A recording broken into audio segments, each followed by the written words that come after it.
Gak cuma alamnya aja yang kece badai, Bali juga dikenal sebagai surganya oleh-oleh fams.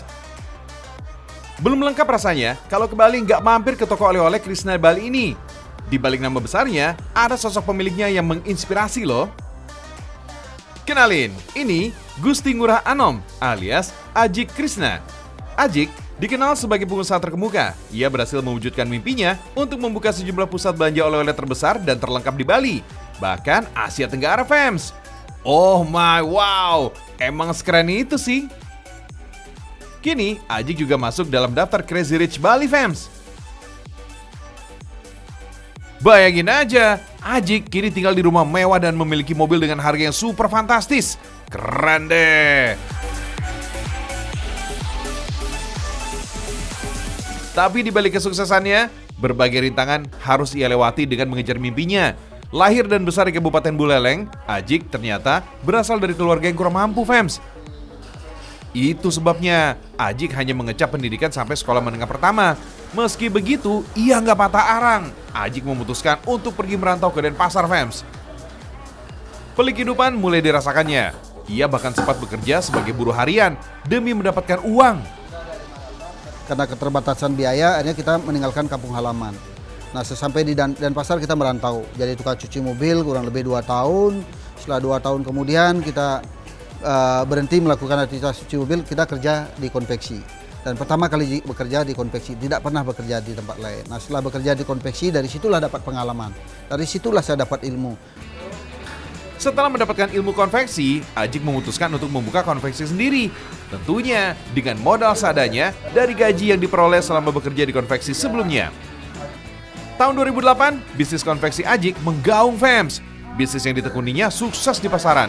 Lambat laun, usaha konveksinya kian berkembang dan mendapat berbagai orderan dari pabrik, kantor, dan hotel. Berkat kerja kerasnya, pria kelahiran tahun 1975 ini membuka toko oleh-oleh khas Bali. Pertama kali berada di Jalan Nusa Indah, Denpasar.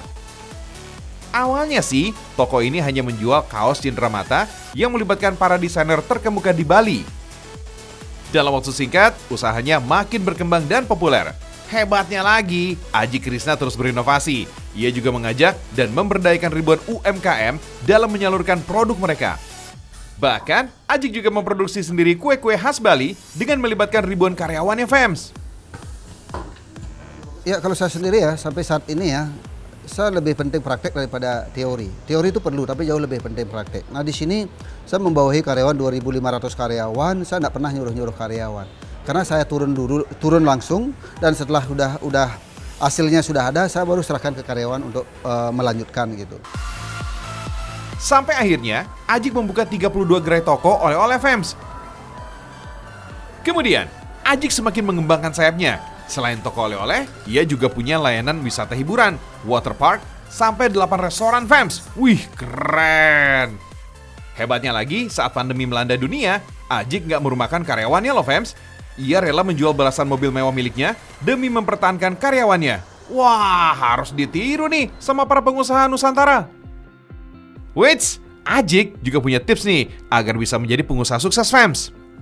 Buat anak muda dan anak milenial semuanya, di saat sekarang apalagi pandemi, harus berinovasi. Tuh, dengerin fams, tips pengusaha asal Bali nih. Intinya, setiap usaha gak ada yang mengkhianati hasil. Anak muda, teruslah berinovasi sampai sukses. Mantap! Ragam Indonesia, Indonesia mendunia.